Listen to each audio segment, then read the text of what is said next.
गधों के बैच में ही गए थे। नहीं, ऐसा नहीं बोला है मैंने, ठीक है। उन्होंने बोला लेकिन यार तुम लोगों ने हाथ क्यों कम उठाया, मतलब कॉन्फिडेंस तुम अपने ऊपर ही नहीं दिखा पा रहे हो यार। उनकी एक बात मुझे बड़ी अच्छी लगी, पता है क्या? मैं कहता था दिवाली के बाद दिवाला निकल सकता है, लेकिन उन्होंने एक बात बोला जो मैं अपने मन ही मन वहाँ खड़े-खड़े रिलेट कर गया।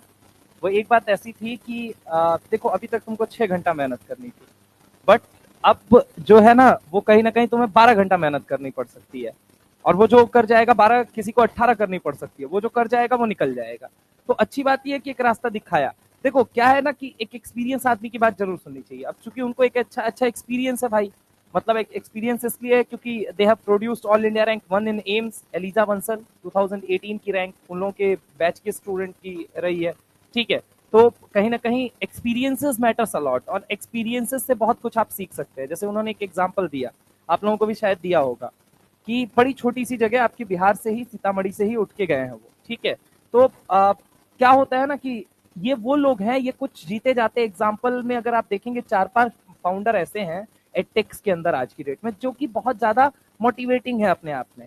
मतलब सबसे पहला यूनिकॉर्न बनने वाला जो वो था एडटेक था, वो इट वाज नहीं, इट वाज वेदांतु, ठीक है। नहीं उससे, हाँ बाईजूस पहले बन चुका था, बट उसके बाद से अगर हम बात करें तो ये बना था। तो मतलब आप अगर देखेंगे ना, ये कुछ 4-5 फाउंडर, मैं इन्हीं की बात कर रहा हूँ। ये वो लोग लिविंग एग्जाम्पल हैं जिन्होंने ह्यूमन इंटेलिजेंस को एम्पावर करके बहुत अच्छी चीज क्रिएट की है। तो हमें इनको सुनना भी चाहिए, हमें इनके मतलब इनकी बातों पे अमल भी करना चाहिए, क्योंकि देखो सिंपल सी बात है, criticise when you are up to that level, till the time admire कहा जाता है, एक थॉट कहा जाता है कि आप क्रिटिसाइज किसी को तब कर सकते हैं जब आप उसकी औकात के अनुसार खड़े हो। नहीं, जब तक आप क्रिटिसाइज कब तक नहीं कर सकते, जब तक आप उनकी औकात के अनुसार खड़े नहीं है। तब तक के लिए क्या किया जाए, तो तब तक के लिए एडमायर करना इज द बेस्ट ऑप्शन, जहां पे आप उन्हें एडमायर कर सकते हैं। तो यहाँ पे सबसे अच्छी बात जो ये है, वो ये है कि भाई देखो, सुनो बातों को, समझो, और एक चीज को सोचो कि ये आप लोगों के बीच शहर से ही निकले हुए लोग हैं। मतलब अगर मैं आपसे बोलूं कि नॉट इन टर्म्स ऑफ पैसा, पैसा तो खैर बहुत है, मतलब इतना पैसा है कि अगर बिहार के 5 गो विधायक जा रहे हो, आप लाइन से कहिए कि सर एगो को, इसमें से एगो को, तो कहेंगे 5 गो को एगो प्रोजेक्ट से, अच्छा इस प्रोजेक्ट से पैसा निकालो, खरीद लो। कितना पैसा है? तो पैसा ठीक है, पैसा इस सेकंड नजर नहीं लगाना है उस पे ये सोचना है ना, ये आप लोगों के बीच में से निकले हुए लोग हैं। और ये मतलब लिटरली, मतलब ये जीते जाते वो लोग हैं, एग्जाम्पल हैं जो जिन्होंने 5-6 सालों के अंदर एडटेक्स के अंदर 4-5 फाउंडर्स ऐसे हैं, 4-5 फाउंडर्स में से आप लोगों को भी पता है, मुझे भी पता है तरीके से, ठीक है, कि इन लोगों ने लिटरली मतलब अच्छा वो किया है। चाहे मैं बात करूं कि तरुण सर की एक्स कंपनी हो, चाहे मेरी एक्स कंपनी हो, ठीक है, और चाहे हम दोनों की एक प्रेजेंट कंपनी हो, और चाहे हमारे एक आध दो कॉम्पिटिटर और हो, एक आध दो खत्म हो चुके जो, समझ रहे हो? तो ये पांचों, मैंने पांचों बात बोल दी है। अब ये बात है, मैंने कहा कि तरुण सर की एक्स कंपनी हो या मेरी एक्स कंपनी हो, मतलब मैं मतलब जो भी थी, ठीक है। अब इतना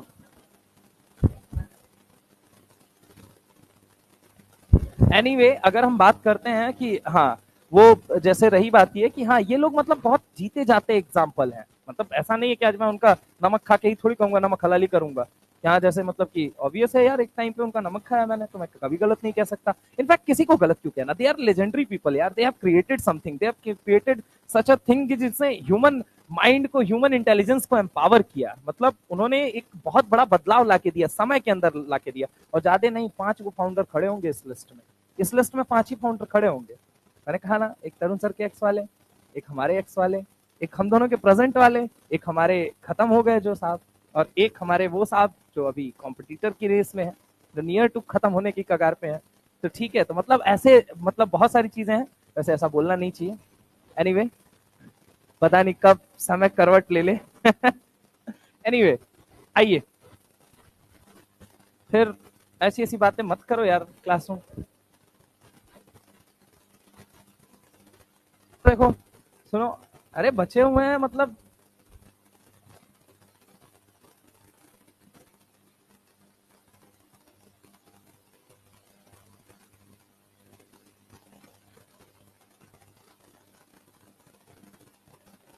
इंस्टीट्यूट, ठीक है, आइए इधर आइए। इलेक्ट्रॉनिक कन्फ्यूग्रेशन हो गया था सर। एनीवे इंपॉर्टेंट मुद्दा ये है, बस एक चीज से मोटिवेट हो तुम लोग, तो सिंपल सी बात समझो, तुम्हें तो इस उम्र में हो, मैं बार बार कहता हूं, जहां जितना घिसोगे उतना चमकोगे, खरीदार तो बैठे हुए हैं। सही मैं बता रहा हूँ, खरीदार बैठे हुए हैं। एक बात उन्होंने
समझ रहे हो, तो एक चीज है कि वो लाइन बड़ी मोटिवेटिंग थी, तो इसलिए समझो कि ये लोग वो एग्जाम्पल हैं, और ये वो कुछ बातें हैं जो मैं आपके सामने प्रत्यक्ष रूप से रख रहा हूं। और प्रत्यक्ष किम प्रमाणम, प्रत्यक्ष को प्रमाण की जरूरत नहीं होती है, ठीक है। तो सीखो और देखो। प्रैक्टो, प्रैक्टो डॉक्टर्स का ऐप है एक, तुमको बताऊं मैं, प्रैक्टो एक डॉक्टर्स का ऐप है।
ने प्रैक्टो खोला, गैस्ट्रोएंटरोलॉजिस्ट को 6,000 रुपया दिया फीस उसकी, सिर्फ उससे 10 मिनट बतियाने के लिए।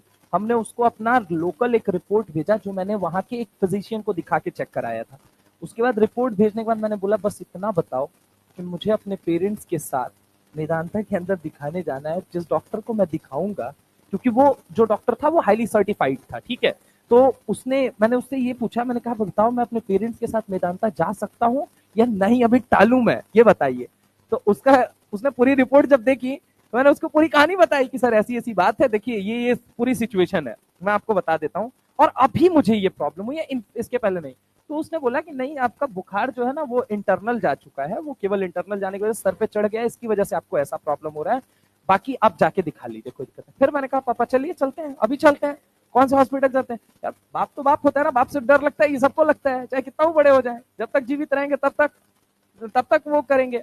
तो उस टाइम पे देखो, प्रैक्टो के एग्जांपल देके मैं तुमसे क्या कहना चाहता हूँ, बनाया किसने, एक डॉक्टर और एक टेक ने मिलकर बनाया। क्यों? कि ऑनलाइन कंसल्टेशन के लिए हम बनाएंगे। They created such a big brand यार। प्रैक्टो आज की डेट में, आप पटना बिहार में है, ठीक है, आपको पता है कितना यहाँ डॉक्टर है जो फर्जी है एकदम, समझ रहे हो, बहुत फर्जी डॉक्टर है यहाँ। लेकिन प्रैक्टो वगैरह है। अब आज देखो वहां बैठे बैठे 5 मिनट अगर बतियाएगा डॉक्टर ना, और अगर ढंग का डॉक्टर है 5,000 रुपया से नीचे नहीं लेगा। मतलब तुम सोचो, रात को मुझे ये वो कराना था, चेक कराना था, मैंने 6,000 रुपए खर्च किए। ह्यूमन नीड्स क्रिएट होंगी, तुम क्रिएट कर सको तो करो। पैसा आज कितना बना रहा है प्रैक्टो, लेकिन वो बनाया किसने, एक डॉक्टर और एक टेक के बंदे ने मिलकर बना दिया। आज कितने डॉक्टर्स उस पर एनरोल्ड है।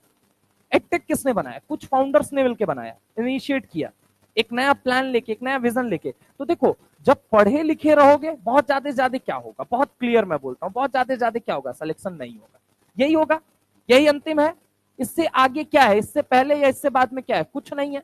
बहुत ज्यादा ज्यादा ये सिलेक्शन नहीं होगा। लेकिन अगर तुम जाहिल गंवार रहोगे, तुम अनपढ़ रहोगे, तो तुम्हारे दिमाग में तुम्हारे प्लान भी वैसे ही बनेंगे, जाहिलों की तरह ही, गंवारों की तरह ही बनेंगे, कभी एग्जीक्यूट नहीं कर पाओगे। तो go with the flow, flow के साथ चलते रहो, पढ़ते रहो। पता नहीं, यू डोंट नो कि हाँ कब अपॉर्चुनिटी आपके दिमाग में अचानक से कोई आइडिया आ जाए, आप उसको लेके बहुत बड़ा कर जाओ।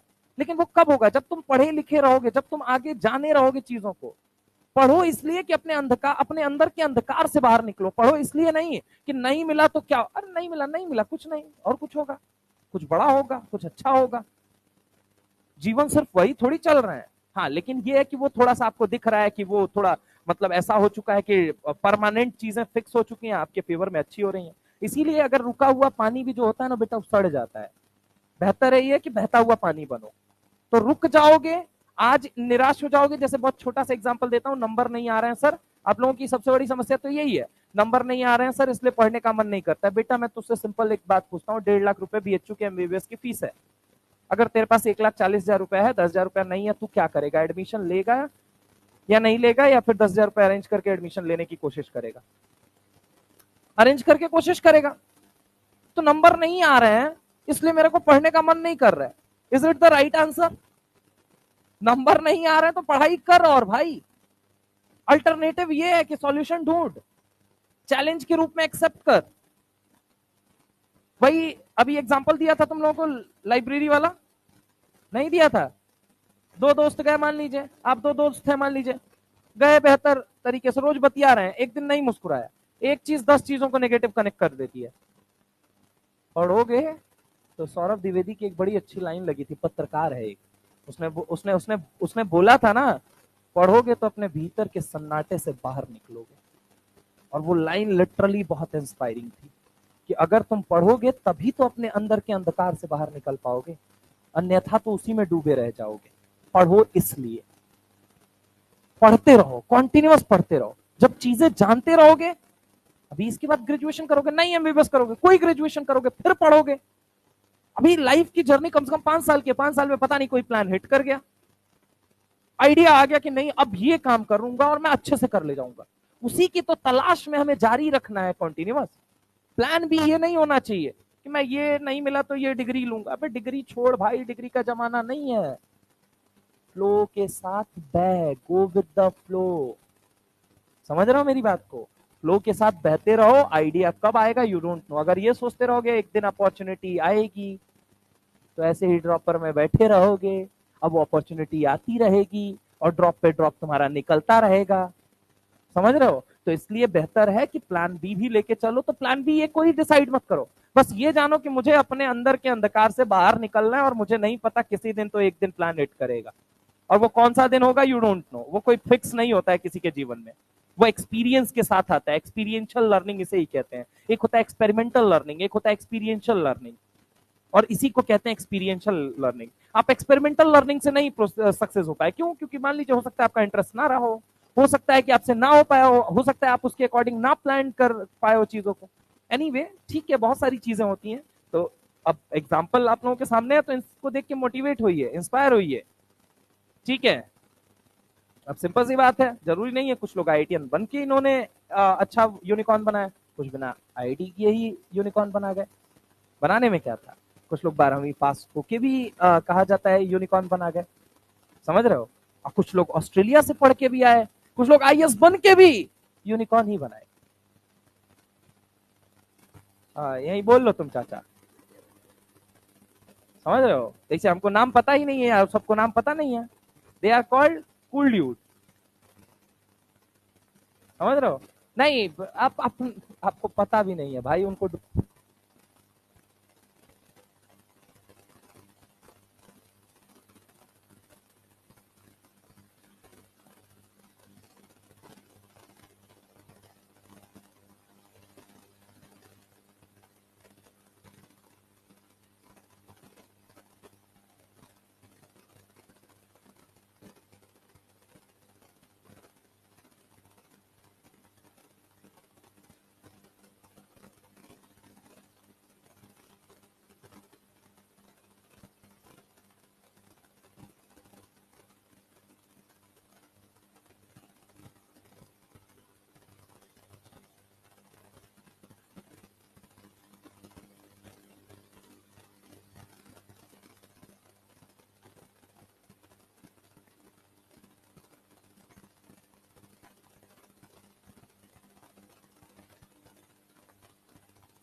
बहुत ज्यादा पोटेंशियल है, समझ रहे हो। तो वही बात है कि उद्देश्य आप देखो ना, आप जीवन दे सकते हो, तो इस जीवन में आप कर क्या सकते हो। नहीं अपने से कंप्लीट हुआ, दो चार को लाइन से लगा देंगे, समझ रहे हो, कि हम ना कर पाए तुम करके जाओगे। अब बहुत पोटेंशियल है यार, इसलिए उसकी बात नहीं है। हाँ लेकिन ये लापरवाही जो करेगा वो ना कर पाएगा, जो रुकेगा वो नहीं कर पाएगा, जो डिप्रेशन की तरफ भागेगा वो नहीं कर पाएगा, नेगेटिविटी को कनेक्ट करेगा नहीं कर पाएगा, वो नहीं कर पाएगा। अब वैसे तो करने के लिए क्या क्या नहीं है। हम नहीं कर पाए प्लान, कोई बात नहीं, हम चार ऐसा लाइन से खड़ा करेंगे, तुम करोगे, तू नहीं कर पाएगा, तू चार और कर, होना चाहिए, समझ रहे हो। ऑलवेज बी मोटिवेटेड, बायो के स्टूडेंट हो यार। Anyway come to the point again. अगर हम बात करें, हाँ अब मजाक नहीं, अब मजाक नहीं। Electronic configuration, atomic size, melting point, enthalpy of atomisation, density और आईपी। अब देखो आईपी वाला मैंने कनेक्ट कर दिया है थोड़ी देर में, जो भी मुझे थोड़ा बहुत समय मिला। मैं बाकी सब तो डिलीट मार रहा हूं, लेकिन मैं कुछ चीजें आपको दिखा दे रहा हूं। कुछ चीजें वो जो आपको प्रॉब्लम आ रही थी बेसिकली ना, ये देखो वो स्निप यहाँ जोड़ दिया है मैंने, ठीक है, स्निप यहाँ जोड़ दिया है उस नोट से निकाल के, ताकि अब पढ़ते वक्त तुम्हें दिक्कत नहीं आएगी। एक तो यहाँ और एक तो यहाँ वाली बात, सारी बातें यहाँ पे लिखी हुई हैं। क्रोमियम मैग्नीस वाला, क्रोमियम प्लस मैग्नीस वाला, मैग्नीस आयरन वाला, ये सारी बातें अब आके यहाँ पे स्निप के फॉर्म में जुड़ गई है, देख लेना अपना, ठीक है। अब हम अगर आगे हम बात करते हैं तो सुनना जरा गौर से। हमारी बात आती है स्टैंडर्ड रिडक्शन पोटेंशियल। देखिए स्टैंडर्ड रिडक्शन पोटेंशियल के अलावा मैं तुमको बताता हूं, स्टैंडर्ड ऑक्सीडेशन पोटेंशियल एक होता है और एक क्या होता है स्टैंडर्ड रिडक्शन पोटेंशियल। अब देखो एसओपी पॉजिटिव होने का मतलब क्या होता है। एसओपी एक क्या होता है, बोलो जल्दी। एसओपी होता है, एक होता है पॉजिटिव और एक क्या होता है एसआरपी, एक क्या होता है पॉजिटिव। दो चीजें होती हैं। हमें क्या पता होता है कि हम सिर्फ स्टैंडर्ड रिडक्शन पोटेंशियल को ध्यान देते हैं। देखिए दो वर्ड होते हैं, एक होता है एसओपी स्टैंडर्ड ऑक्सीडेशन पोटेंशियल और एक होता है एसआरपी यानी स्टैंडर्ड रिडक्शन पोटेंशियल। अगर पॉजिटिव है एसओपी इसका मतलब ऑक्सीडेशन आसानी से होगा, और अगर मान लीजिए अगर मैंने कहा कि रिडक्शन, मान लीजिए अगर रिडक्शन विल बी इजी, कब इजी होगा, जब एसआरपी पॉजिटिव होगा। अब एनसीईआरटी ने क्या बोला है, एनसीईआरटी ने बोला है एसआरपी के लिए।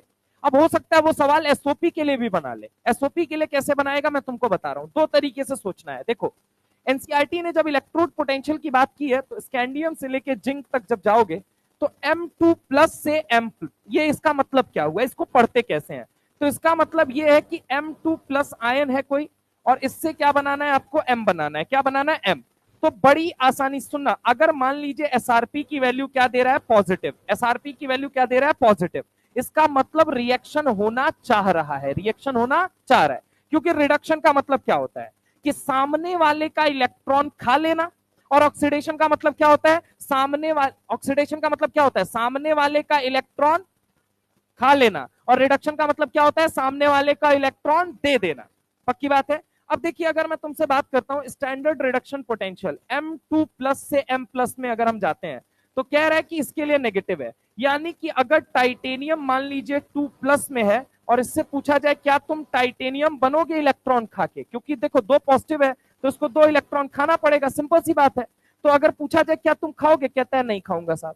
अगर तुम पूछोगे वेनेडियम से, कहता है नहीं खाऊंगा। अगर तुम पूछोगे क्रोमियम से, कहता है नहीं खाऊंगा। मैग्नीज से पूछोगे नहीं खाऊंगा। आयरन से पूछोगे नहीं खाऊंगा। कोबाल्ट से पूछोगे नहीं। लेकिन एनसीईआरटी से अगर देखोगे तो कॉपर के लिए इसने क्या लिख रखा है कि ये क्या कहता है, हाँ साहब खाऊंगा मैं।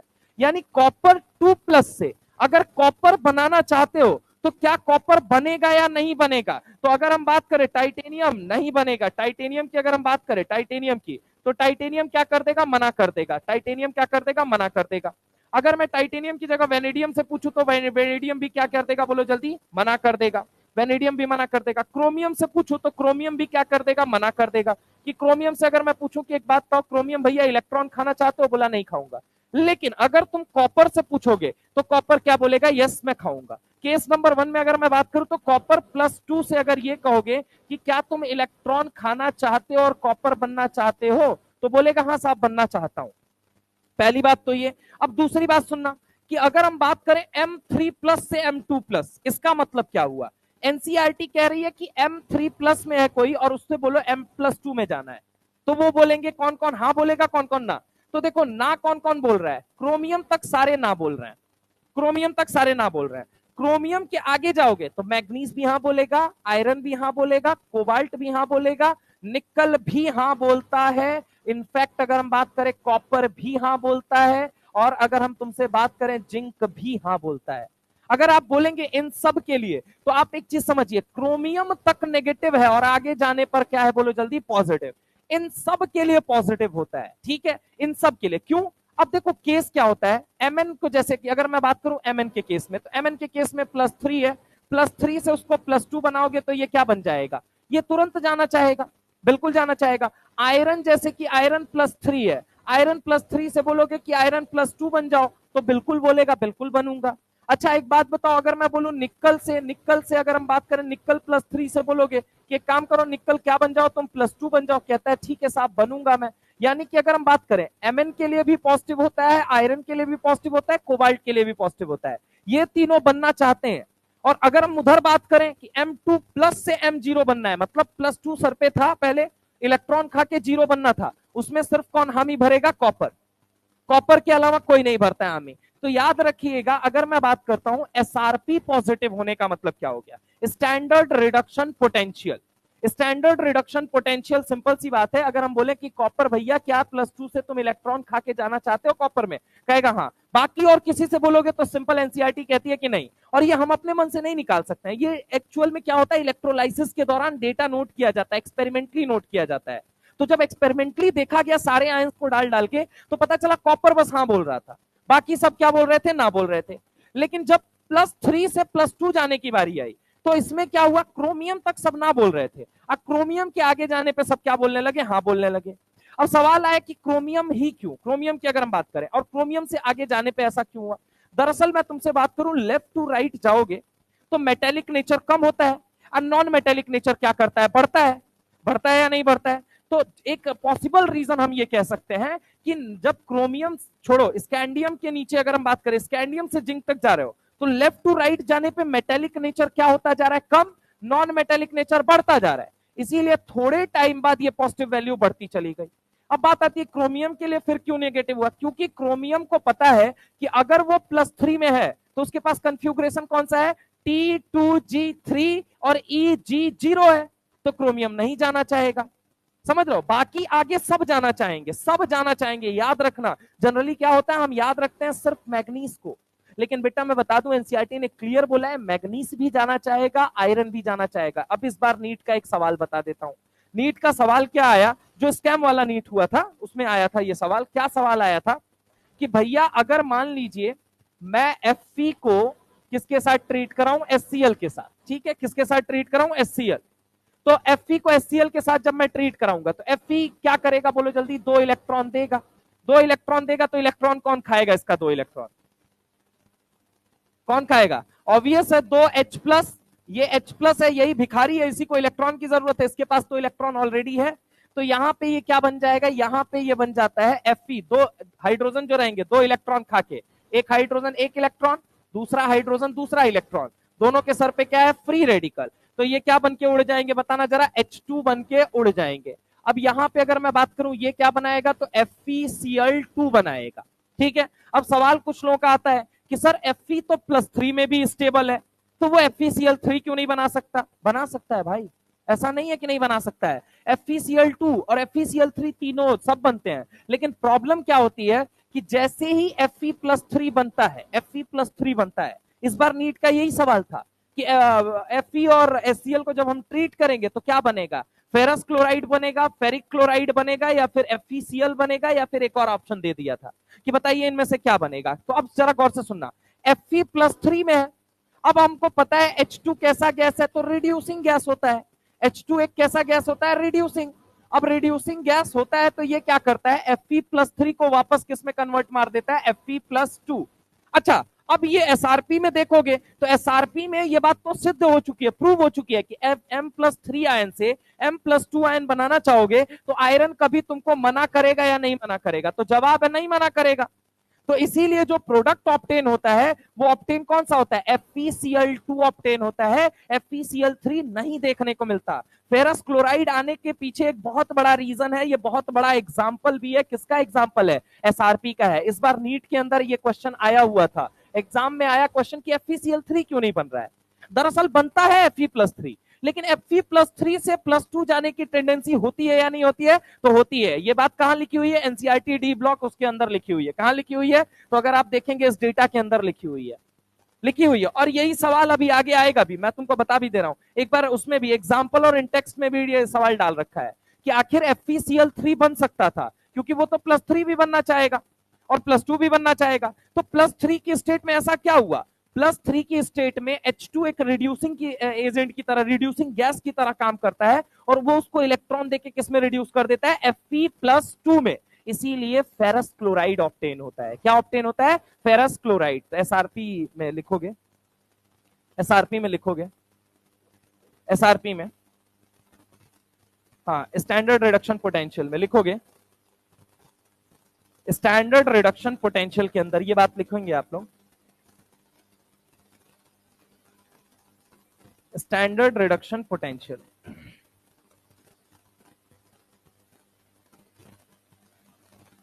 पहले तो ये दोनों बातें लिख लो। एसओपी पॉजिटिव है, इट मींस ऑक्सीडेशन इजी होगा। एसआरपी पॉजिटिव है, इट मींस रिडक्शन इजी होगा। रिड्यूस होने की टेंडेंसी सिर्फ कॉपर की होती है पहले वाले सीरीज में, दूसरे वाले सीरीज में क्रोमियम से आगे जाने पर सबके लिए होती है, सब रिड्यूस होना चाहते हैं। तो लिखोगे SOP positive, it means oxidation आसान होगा। SRP positive, it means reduction आसान होगा। SOP positive, it means oxidation आसान होगा। SRP positive, it means reduction आसान होगा।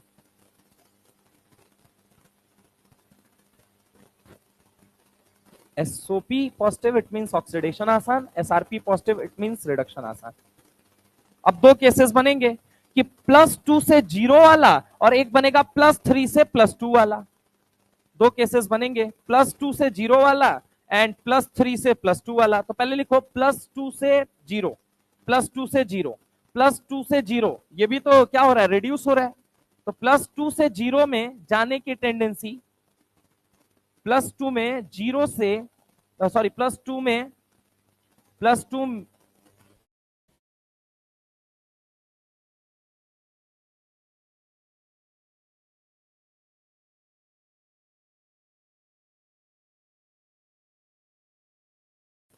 कॉपर के लिए पॉजिटिव होती है, कितनी होती है? 0.34। ठीक है, याद रख लो, इस चैप्टर में दो डेटा दिए गए हैं। लिखो +2 से, सॉरी, +2 से 0 में जाने की टेंडेंसी कॉपर के लिए पॉजिटिव। दूसरी लाइन लिखो, दूसरी लाइन लिखो, एक बात और बताता हूं, दूसरी लाइन लिखो, +3 से +2 में जाने की टेंडेंसी, +3 से +2 में जाने की टेंडेंसी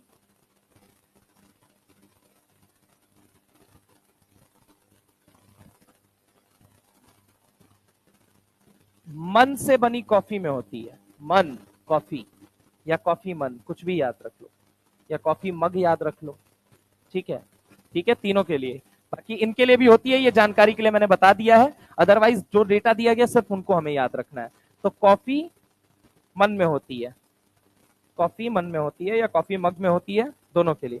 तीसरी बात लिखो, एक और डेटा दिया गया एनसीईआरटी में, +4 से +3 में जाने की टेंडेंसी, +4 से +3 में जाने की टेंडेंसी, +4 से +3 में जाने की टेंडेंसी सीरियम, सीरियम के लिए होती है, सीरियम के लिए पॉजिटिव होती है। सीरियम, सीई जिसे हम कहते हैं, लेंथेनॉइड है एक, सीई एनसीईआरटी में दिया गया है। हाँ, क्रोमियम का तो नेगेटिव है ना भाई। +4 से +3 में जाने की टेंडेंसी, यस, पॉजिटिव होगी। सीरियम पहले लिखो, पहले सीरियम जो एनसीईआरटी में दिया गया है। अपने मन से सवाल थोड़ी पूछेगा वो, जो एनसीईआरटी में दिया गया पहले वो पूछेगा। पहले वो लिखो सीरियम। पता है कहां लिखा हुआ है? ये एफ ब्लॉक में जाके लिखा हुआ है। डेटा बता देता हूं, 1.74 है। लिखो डेटा बगल में 1.74, डेटा बगल में लिख लो 1.74 होता है। ठीक है,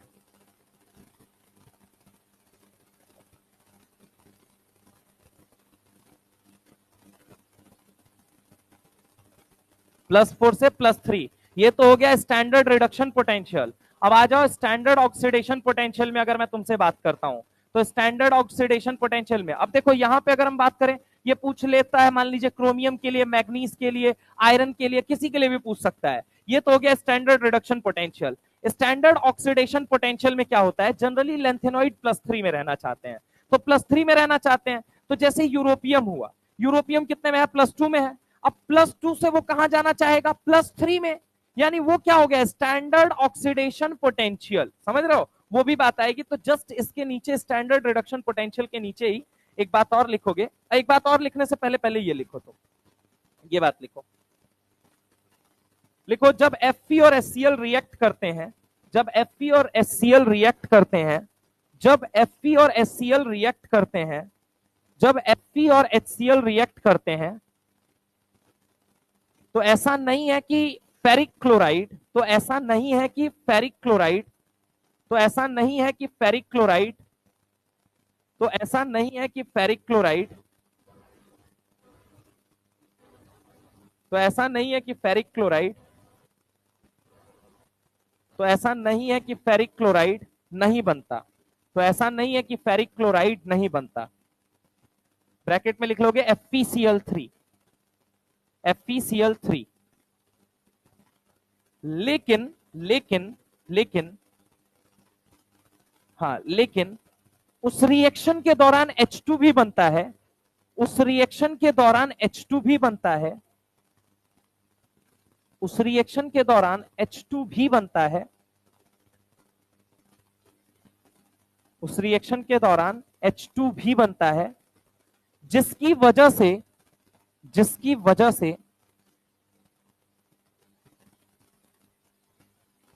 Fe+3 से +2 में कन्वर्ट हो जाता है, +2 में कन्वर्ट हो जाता है, +3 से +2 में कन्वर्ट हो जाता है, क्योंकि H2 एक रिड्यूसिंग गैस होती है, क्योंकि H2 एक रिड्यूसिंग गैस होती है। इसको लिख लोगे, नीट 2024 स्कैम में आया हुआ सवाल। हाँ, तो स्कैम को स्कैम ही बोलोगे ना। ठीक है, तो अगर हम बात करें Fe+3 से Fe+2 में कन्वर्ट हो जाता है। रिएक्शन लिखो, रिएक्शन ये है, रिएक्शन ये है।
बताइए आंसर क्या होगा।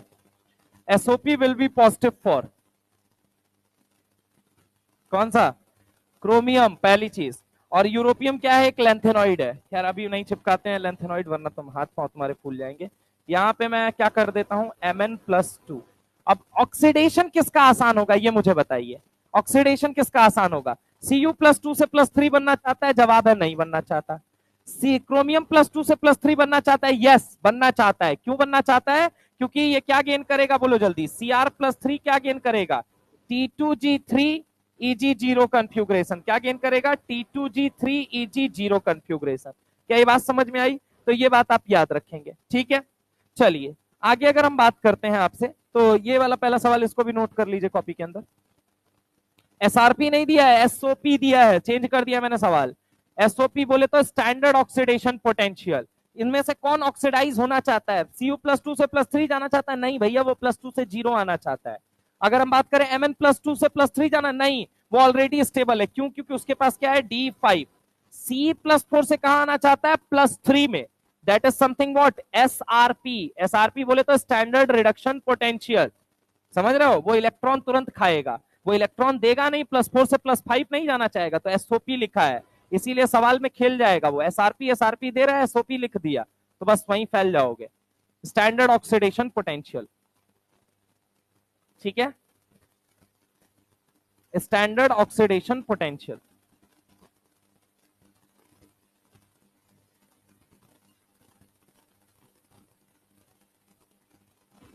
Standard oxidation potential.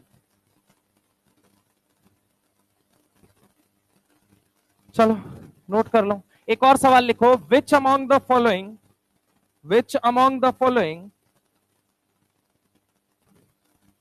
which among the following will be reduced from, will be reduced from +3 state to +3 state to +3 state to +2 state, +2 state, +3 state to +2 state। ठीक है, पहला ऑप्शन लिखिए Mn+3, Mn+3। दूसरा ऑप्शन लिखिए Fe+3, ठीक है। तीसरा option लिखिए CO+3, CO+3। और चौथा ऑप्शन लिखिए ऑल ऑफ दीज। क्या हो जाएगा? चारों के चारों, ठीक है। अच्छा, अब एक और सवाल लिखो, which among the following, which among the following, which among the following will undergo, which among the following will undergo +3 to +2 state, +3 to +2 state rarely, rarely।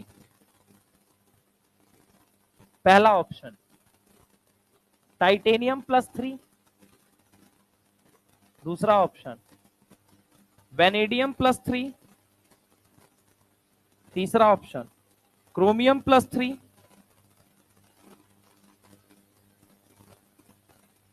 और चौथा ऑप्शन नन ऑफ दीज। क्या होगा आंसर? None of these. ये शुरू के 3 वाले हैं। कौन से वाले हैं?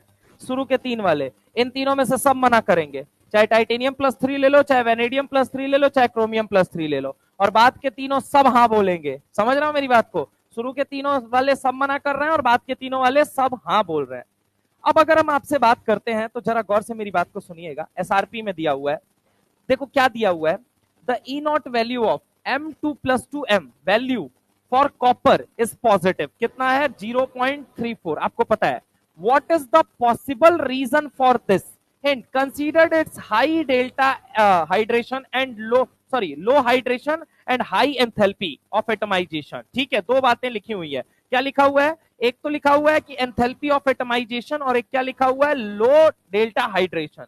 यानी कि अब इस सवाल को कैसे दे सकता है? देखो क्या होता है एंथैल्पी, और अगर हम बात करें E0 वैल्यू की, जब हम बात करते हैं, कोई भी मेटल कौन सी स्टेट में है? सॉलिड स्टेट में। पहले सॉलिड से कहां ले जाना पड़ेगा? गैसियस। तो गैसियस ले जाने के लिए आप कौन सी एनर्जी दोगे? सब्लिमेशन। कौन सी energy? Sublimation.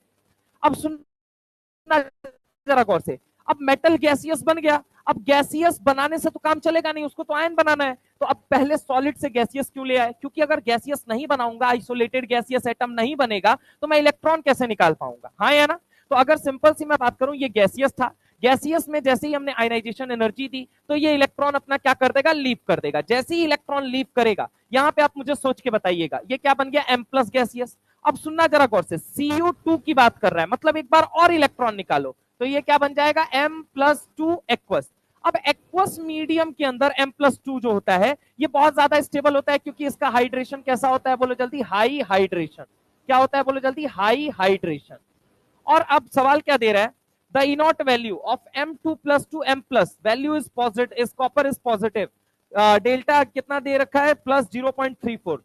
What is the possible reason for this, मतलब कॉपर 2+ एक्वस मीडियम में बहुत ज्यादा स्टेबल है, फिर भी कॉपर+2 से कॉपर क्यों बनना चाहता है। हिंद क्या कहता है, it's high atomisation and low hydration. Simple सी बात है, जब आप स्टैंडर्ड रिडक्शन पोटेंशियल की आप बात करते हैं, समझ रहे हैं आप मेरी बात को, कि स्टैंडर्ड रिडक्शन पोटेंशियल की आप बात करते हैं या फिर किसी भी चीज की, ये पानी के अंदर ज्यादा स्टेबल है ना भाई, पानी के अंदर ज्यादा स्टेबल है। अगर आप इसको वापस इलेक्ट्रॉन खिला के भेजना चाहते हैं, एंथैल्पी ऑफ एटमाइजेशन जो होता है वो कैसा होता है, बताना जरा। एंथैल्पी ऑफ एटमाइजेशन, एटमाइज करने के लिए लगने वाली एनर्जी, वो कम होती है या ज्यादा होती है, ज्यादा होती है, कम होती है भाई, कम होती है या ज्यादा होती है, पहले ये बताओ। कॉपी खोलो यार तुम लोग, पहले देखो एंथैल्पी ऑफ एटमाइजेशन की वैल्यू कितनी दी गई है। पिछला ही टॉपिक भूल गए अभी खट से। एनसीईआरटी किताब खोलो ना भाई, उसमें डेटा दिया गया है। जिंक के लिए कितना होता था, 126 सबसे लो होता था या नहीं होता था। कॉपर के लिए कितना दिया गया है, हाँ 339, जो कि कम है या ज्यादा है, और किससे ज्यादा है ये बताओ, जिंक से ज्यादा है, और पहले वाले से कम है। D10 क्योंकि उसके पास नंबर ऑफ अनपेयर्ड इलेक्ट्रॉन क्या है, कम। तो यहाँ पे क्या लिखता है, considered its high delta atomisation and low hydration. Hydration क्या हो रहा है, अगर मैं सिंपल सी बात करूं, कॉपर का हाइड्रेशन कम हो रहा है और एटमाइजेशन क्या है, ज्यादा है। दैट इज द रीजन कि कॉपर कहां से कहां जाना चाहेगा, अपना +2 से कहां जाना चाहता है, 0 में जाना चाहता है। अच्छा, इसके अलावा एक और बात बताता हूं कि कॉपर जनरली जो होता है ना, ये HNO3 के साथ नहीं रिएक्ट करता, जो कि एक स्ट्रॉन्ग ऑक्सीडाइजिंग एजेंट होते हैं। ऐसी बात हम कॉपर के अंदर कहां पे करेंगे, जब हम पी ब्लॉक की बात करेंगे, ठीक है, तो वहां पे हम चर्चा करेंगे। अगला टॉपिक लगाएंगे, हेडिंग लगाएंगे सारे लोग, अगला टॉपिक हेडिंग लगाएंगे, formation of interstitial compound, formation of interstitial compound, formation of interstitial compound, formation of interstitial compound, formation of interstitial compound. अगर मैं तुमसे बात करता हूं, मान लो, अगर ऐसे सोचो, मान लो अगर मैं तुमसे बात करता हूं, ये एक मेटल है Mn है, लेट सपोज ये दूसरा Mn है, ये तीसरा Mn है, ये चौथा Mn है, और ये क्या है, पांचवा Mn है। आप ऐसे सोचिएगा, अगर मैं आपसे बात करता हूं, ये सारे के सारे क्या है, मेटल्स हैं, ठीक है, मेटल्स हैं, तो इनके बीच वाली स्पेस को अपन क्या बोलते हैं, इंटरस्टिशियल वॉइड। क्या बोलते हैं, इंटरस्टिशियल वॉइड, या फिर हम इसी को क्या बोलते हैं, इंटरस्टिशियल स्पेस। क्या बोलते हैं, इंटरस्टिशियल स्पेस।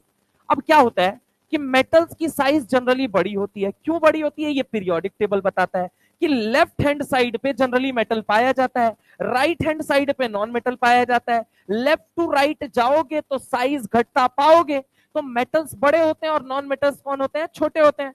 तो आप एक बात बताइए, इस वॉइड के अंदर, इस स्पेस के अंदर कौन बैठ पाएगा, आप मुझे सोच के बताओ। अगर मुझे बिठाना हो, कोई मेटल बैठ पाएगा या कोई नॉन मेटल, नॉन मेटल। लेकिन अगर मान लो मैंने कहा यहां से एक मेटल मैंने निकाल दिया, एक मेटल, अगर मान लो मुझे मेटल बिठाने का मन है, तो क्या मैं इस वॉइड के अंदर बिठा सकता हूं या इस स्पेस के अंदर बिठा सकता हूं। मान लो अगर ऐसे सोचो, अगर तुम्हारे सामने ये मैंने बना दिया, ये देखना जरा ध्यान से, मान लो मुझे मेटल और नॉन मेटल यहां पे बिठाना है, एक मेटल का सेट लिया, उसके अंदर मुझे मेटल बिठाना है, तो मैं हमेशा कहां बिठा पाऊंगा, ये बताओ मुझे, स्पेस में या वॉइड में।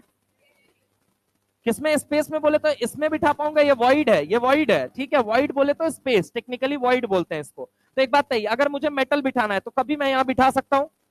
अगर मुझे मेटल बिठाना है तो हमेशा क्या करना पड़ेगा, एक मेटल हटाना पड़ेगा और फिर यहां पे लगाना पड़ेगा। तो देखो होता क्या है, अगर मान लो तुमने मेटल बिठाना है तो तुम्हें एक मेटल यहां से हटाना पड़ेगा और फिर दूसरा मेटल यहां बिठाना पड़ेगा, तब तो वो एलॉय बन जाएगा।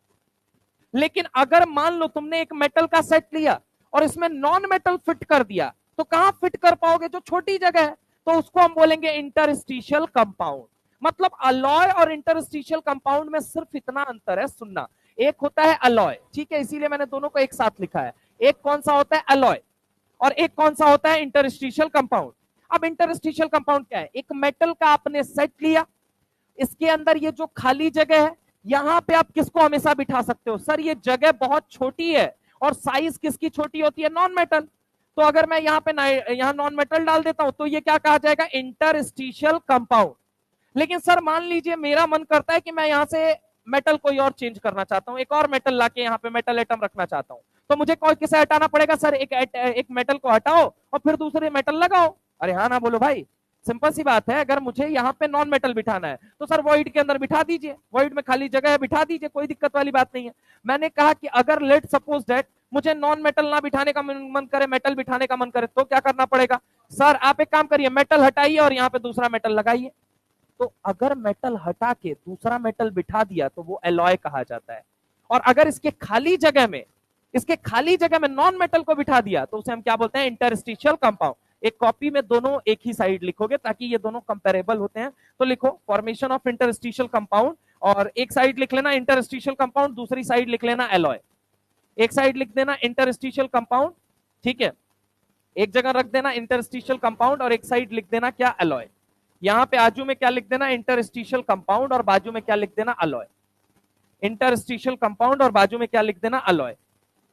लिखो, मान लीजिए मैंने मेटल का एक कोई सेट लिया, इंटरस्टिशियल में लिखो, मान लीजिए मैंने मेटल में कोई सेट लिया, मेटल का कोई सेट लिया, मान लीजिए मेटल का मैंने कोई सेट लिया, प्रॉपर लिखो, मान लीजिए मैंने मेटल का कोई सेट लिया, हाँ किसमें? हाँ इंटरस्टिशियल में। मान लीजिए मैंने मेटल का कोई सेट लिया, तो उनके बीच में खाली जगह होती है, उनके बीच में खाली जगह होती है, उनके बीच में खाली जगह होती है जिसे हम वॉइड कहते हैं, जिसे हम वॉइड कहते हैं, VOID, जिसे हम वॉइड कहते हैं या इंटरस्टिशियल स्पेस कहते हैं, या इंटरस्टिशियल स्पेस कहते हैं, या इंटरस्टिशियल स्पेस कहते हैं, जिसे हम वॉइड कहते हैं या इंटरस्टिशियल स्पेस कहते हैं। अगला पॉइंट, जब इंटरस्टिशियल स्पेस के अंदर, जब इंटरस्टिशियल स्पेस के अंदर स्मॉल साइज्ड, क्यों स्मॉल साइज? क्योंकि वो स्पेस ही बहुत छोटा है, तो वहां छोटे ही एटम बैठ सकते हैं। तो लिखो स्मॉल साइज नॉन मेटल बैठता है, स्मॉल साइज नॉन मेटल बैठता है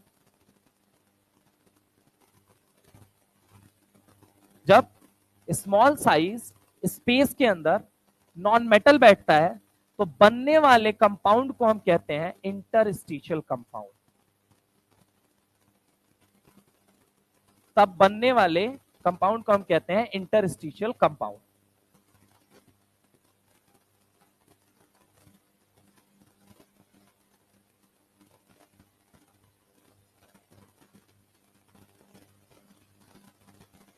इंटरस्टिशियल कंपाउंड, ठीक है। दूसरी बात लिखेंगे अलॉय के अंदर, अलॉय में अब आ जाइए। मान लीजिए हमने मेटल का एक सेट लिया, मान लीजिए हमने मेटल का एक सेट लिया,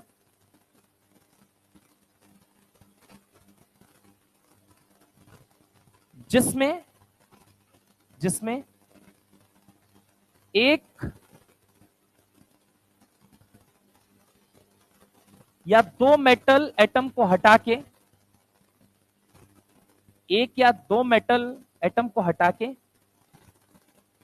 हमने कोई दूसरा मेटल रख दिया, दूसरा मेटल रख दिया।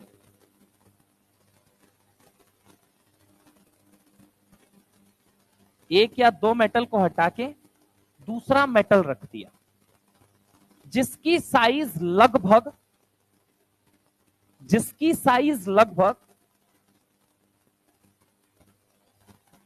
15% कम, 15% कम या ज्यादा है compare to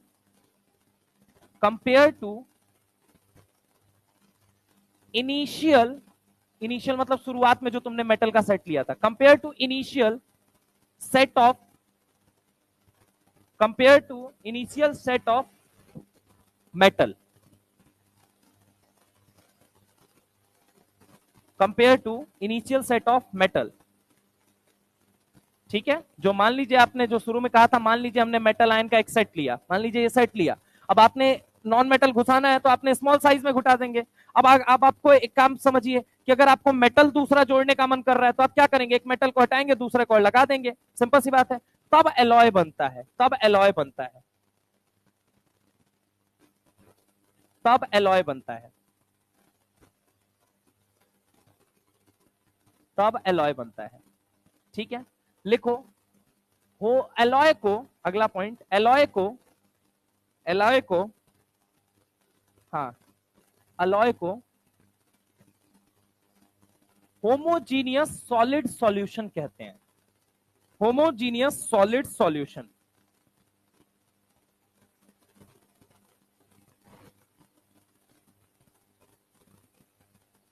homogeneous solid solution.